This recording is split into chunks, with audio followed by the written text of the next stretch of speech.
سلام حبيباتي، ان شاء الله فيديو اليوم يلقاكم لاحوا بصحة جيدة. اليوم جيتكم بوصفة بوحدة طواجن دي ميني طاجين ولا اروع.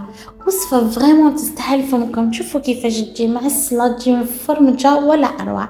بدون اطالة راح نبدا مباشرة في طريقة التحضير بعد الصلاة والسلام على اشرف المرسلين صلى الله عليه وسلم. بسم الله على بركة الله. في مقلاة درت مزيج بين الزبدة الحيوانية والزيت، من بعد ضفت عليهم حبة بصل كبيرة الحجم اللي كنت غطيتها، قعدت نقلي فيها مليح في هذاك الخليط او المزيج ديال الزبدة والزيت حتى تبان لي البصل وبدا يتكرمل.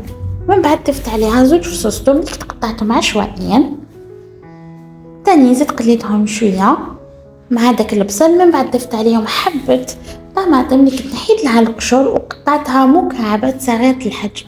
في هذه الوصفة لازم نقلوا المكونات هادو مليح باش يطلقوا البنة ديالهم، باسكو هذه الطبقة راح تكون خالية من اللحوم، دونك البنة راح يدوها من بعدهم برك. هادو المكونات سي بوغ سا لازم يتقلاو مليح.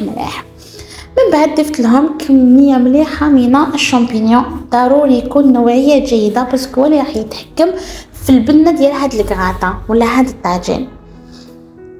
زيد قعدت نقلي في المكونات كامل مع بعضها.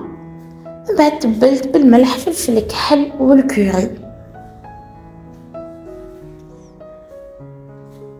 صدقوني حبيباتي هادو المكونات مع هادو تشكيلة التوابل راح يشكلوا لكم واحد لاصوص هايلة ولا واحد الطبقة هايلة. من جهة أخرى راح نحضر لي بول ديال الفيوند هاشي أو بولي هاشي. دونك أنا خديت كمية من بولي هاشي، ضفت عليها 2 ملاعق من البصل مسكرفج وزوج فصوص ثوم ونفس تشكيلة التوابل اللي درتهم لهذه لاصوص ديال شامبينيون. انا عاودت وليت المرقه ديالي، رحت عاودت وليت المكونات ديالي لقيتهم تقلاو بيان ودبالو هذيك البصل تكرمل وتعسل. ضفت لهم كميه مليحه من الكريمه السائله وزدت ضفت عليهم نصف كوب من الحليب ونقصت النار وخليتهم يتكتكوا.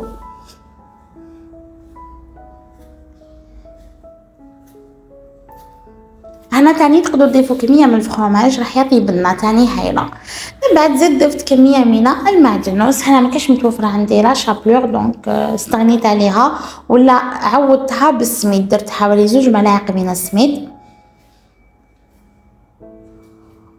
وكملت خلطتهم وشكلتهم دي بولات ودخلتهم الكونجيلاتور حوالي 5 دقائق لو طون اللي يسخن لي فيه الزيت.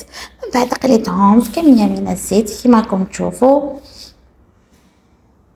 وجبت هادو الطويجنات. دونك فرشت لهم من تحت طبقه ديال هذيك لاصوص ديال الشامبينيون اللي كنا حضرناها مع بعض. من بعد حطيت لها من فوق هادوك لي بولات ديال الدجاج وزدت سقيتهم ولزقت لهم طبقه تانية من هذيك لاصوص ديال الشامبينيون هكذا باش هذاك الدجاج يتشرب كامل هذيك البنه ديال الشامبينيون وهذيك لاصوص اللي درناها له. صدقوني راح تجي هايله. من بعد كاينين وحدين اللي درت لهم حبيبات ديال البيض كفكره والاخرين درت لهم برك الفرomاج. من بعد دخلتهم الفرن على حرارة على أقصى حرارة دخلتهم الفرن على أقصى حرارة لمدة 4 ساعات سي جوست ينشف هذاك البيض ويذوب هذاك الفرomاج. فوالا المنظر راهو يحكي، شوفوا كيفاش يتكتك، المنظر راهو يشهي فريمون. هنا مالغري ما درتش زعما ان بون كاليتي ديال الفرomاج، درت فرomاج عادي وعطاني نتيجه ولا اروع. صدقوني حبيباتي هذه الوصفه على بالي تذوقوها راح توليكم ادمان. انا في الدار ذاقوها ولا يقولوا لي اشاك فو ديري لنا هذا لو بلا، ديري لنا هذاك الطاجين باسكو فريمون ما تتشبعش.